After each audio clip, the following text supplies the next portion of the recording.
Alright, so literal nakakauwi ko lang galing sa Apple Store. I mean sa physical na Apple Store kasi pinick up natin tong Apple Watch Series 8 na binili natin. Nga pala, before anything else, shout out dun sa tropa nating si Paul that helped us in buying this. Alright, so Paul, maraming salamat. Anyway, going back, so ito nga no, binili natin tong Apple Watch na Series 8 na to at i-unbox natin to ngayon. So let's get straight into it.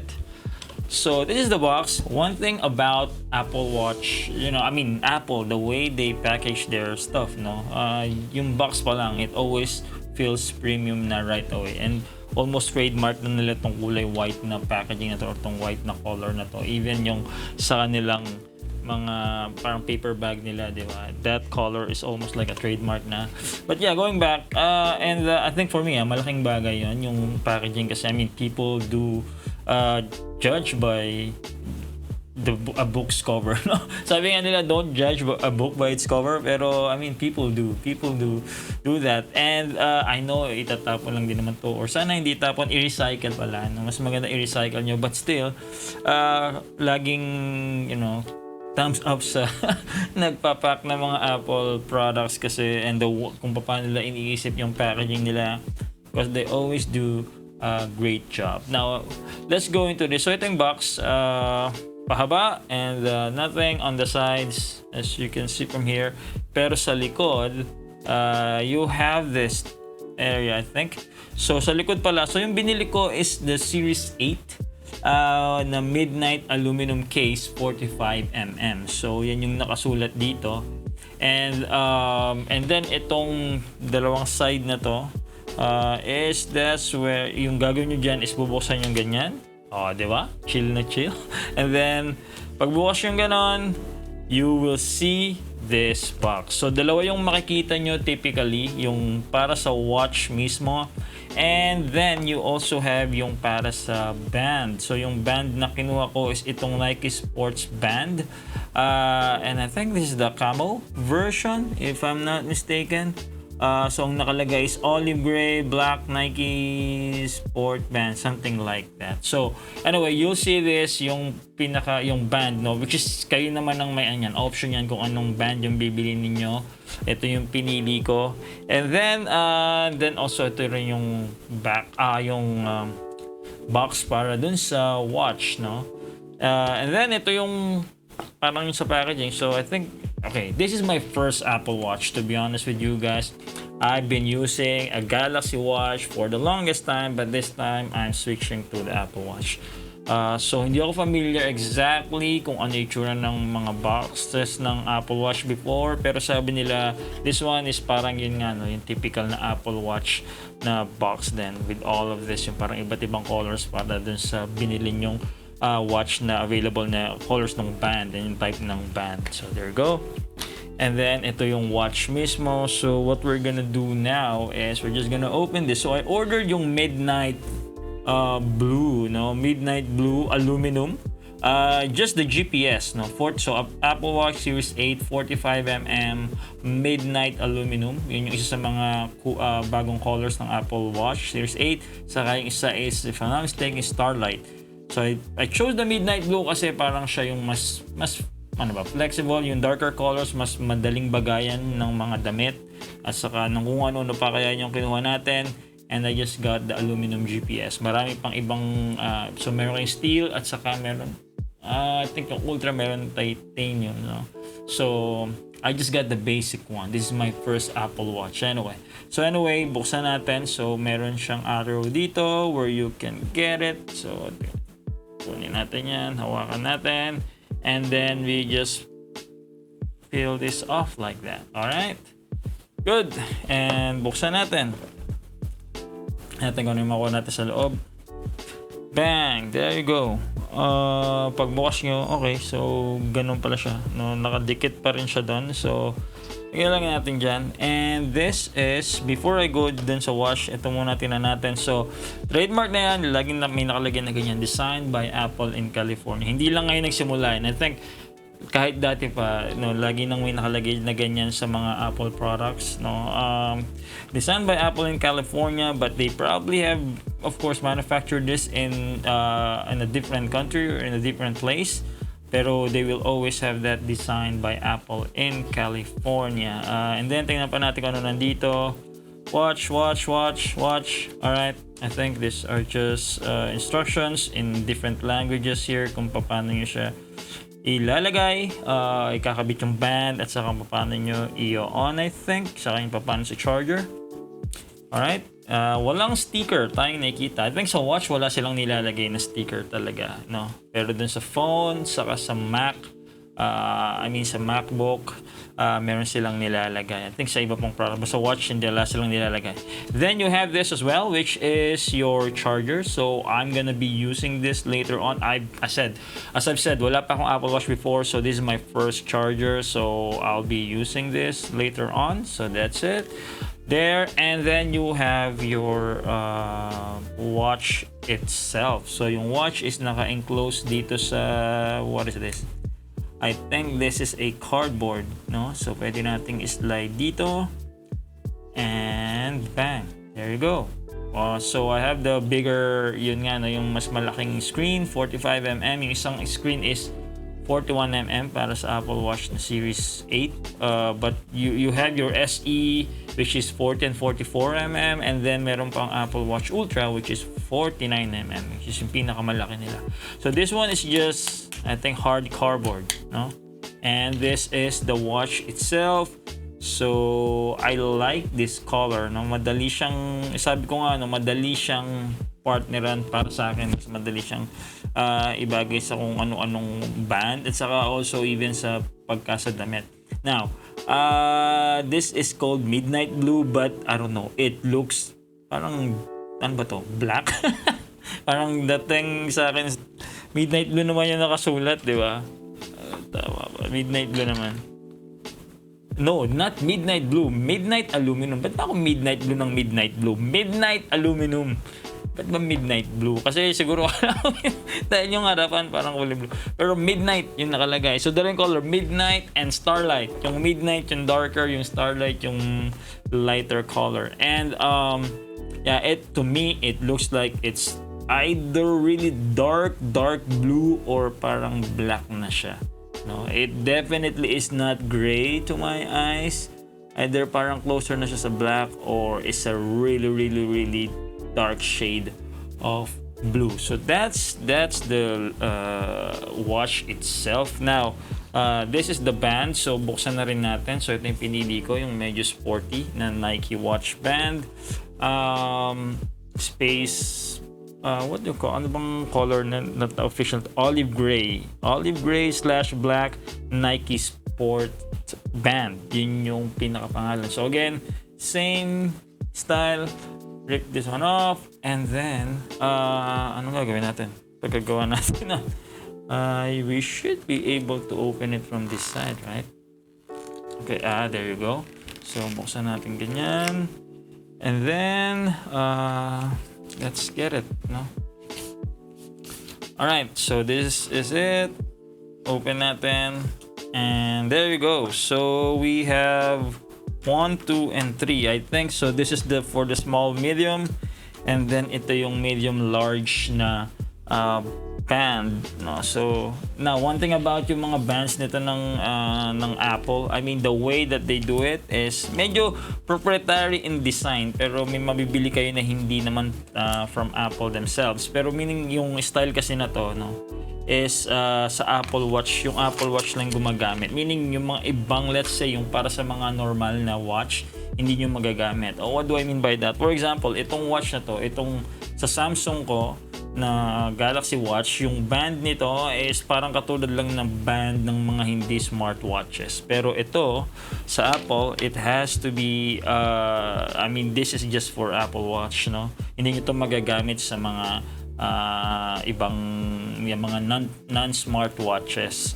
right? So paano ba to? I think that the way you do this is you just slide this one here, okay, and the other side you slide it as well. Tama ba? Right? Okay, I think that's it, no? Alright. Oh, baliktad pala. We do it this way. Ayun, kaya pala medyo iba yung feel kanina. So, ayan, that is our Apple Watch. I like this color. I like this color combination. Now, I have my my Galaxy Watch here. Tingnan lang natin yung size, no? So, that's it. So, as you can see, iba yung form factor ng Apple Watch. Square, rectangle, rectangle-ish. And then, yung Galaxy Watch follows the traditional circle na design ng mga watches, no? So, i-on lang natin to. This is not gonna be a full review, by the way. I'm just gonna be this is just an unboxing video just to show to you what you can see inside and just some first impressions nitong ating Apple Watch. I'll be doing a full review video for this Apple Watch, by the way. So, and as I've mentioned, this is my first Apple Watch. Hopefully, it's gonna be a positive experience. The reason why I'm switching to this, no, is medyo napapalipat na ako sa Apple ecosystem.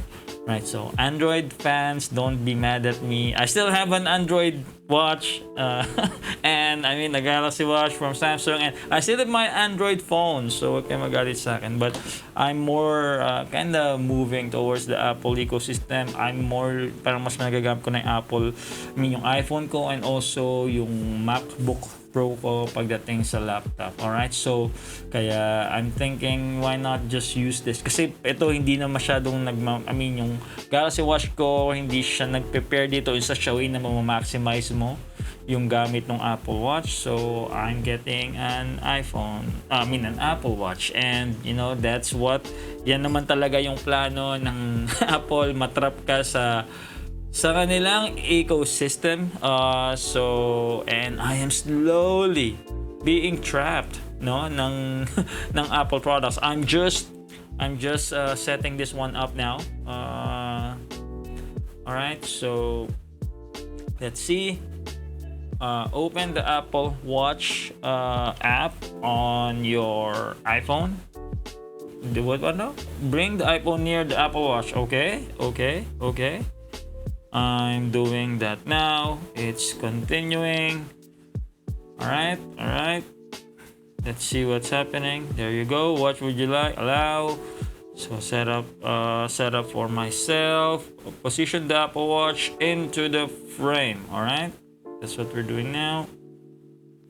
The Apple requires a newer version of iPhone. Out of date daw yung iPhone ko. Totoo ba to? Alright.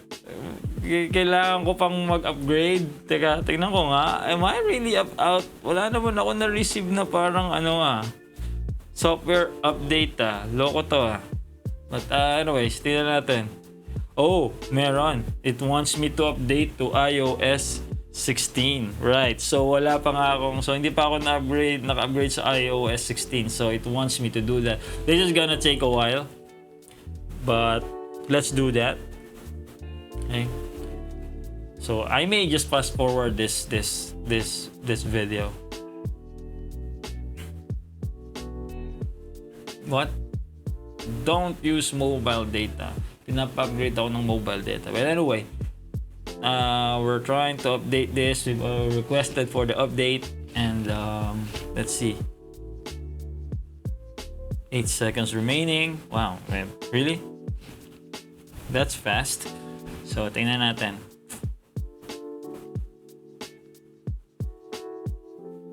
Oh, it's just an update. The update has been requested. So, malamang magda-download pa to ng mga kung ano-ano. So, yung watch natin medyo na-stuck dyan. So, natapos na rin tong update sa wakas. Napakatagal.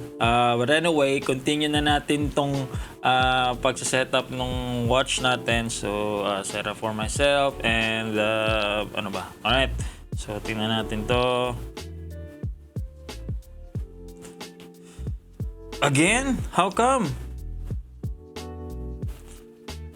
Kanina pa ako nag-update.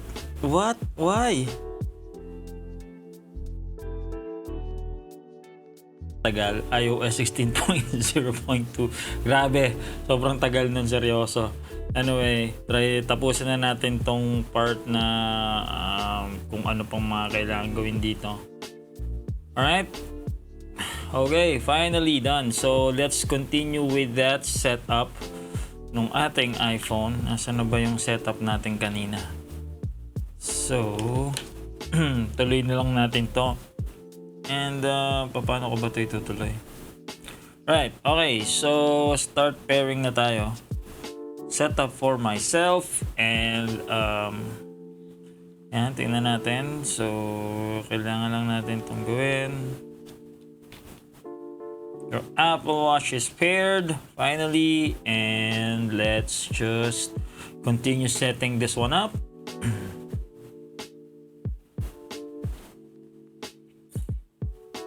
Connecting your Apple Watch. This may take a moment. Alright, so tingnan natin. Tagal Tagal pala mag-set up nito. But anyway, let's wait for it.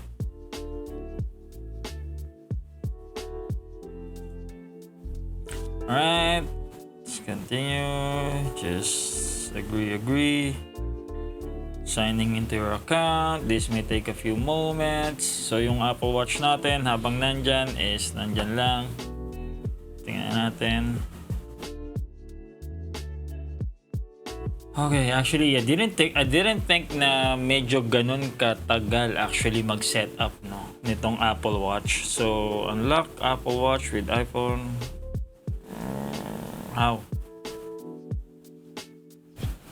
I just wanna use it, Alright, so I'm trying to figure out kung ano nangyayari. Apparently, my Apple Watch is still syncing. That's the reason why wala akong magawa. Kanina pa, But while we're doing that, while we're waiting, let's just see kung how this one actually looks like sa wrist natin. So, yeah, I actually tried it a while ago. I'm just gonna try it again here. Pakita ko na lang din sa inyo. So, don't you just... I like this color. Siyempre, pinili ko. Malamang bias, gusto ko siya, Pero that's how it actually looks like. Actually, thought na medyo malaki siya. I was worried na magiging parang sobrang malaking dating. Pero in fact, hindi naman. Parang sakto lang. So, if I actually put it right next to this one. So, that's my Galaxy Watch. And if I look at this now, parang mas malaki pa nga yung dating ng Galaxy Watch kumpara dun sa Apple Watch ko. So, I was worried that it's gonna look a lot bigger compared to this one. Pero hindi naman ganun yung nangyari. Sakto lang. So, yeah. So, I'm still gonna have to wait for this na matapos. So, medyo matagal pa to. And balik na lang ulit tayo mamaya.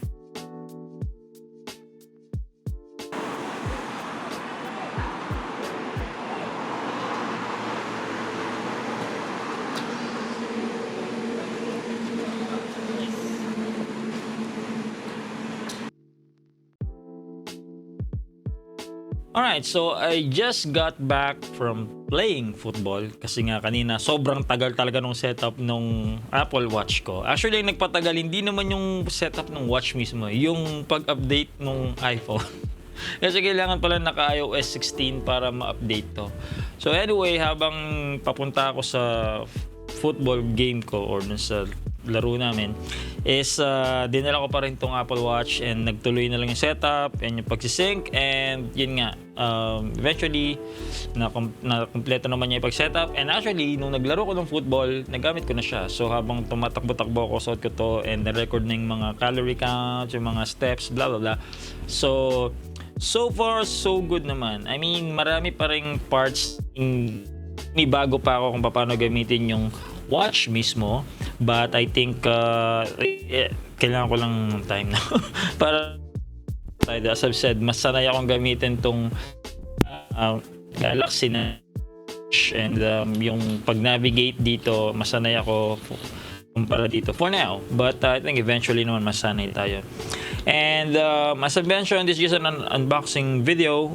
Gagawa ako ng full review nitong watch na to in video after a few days use or a few weeks of use.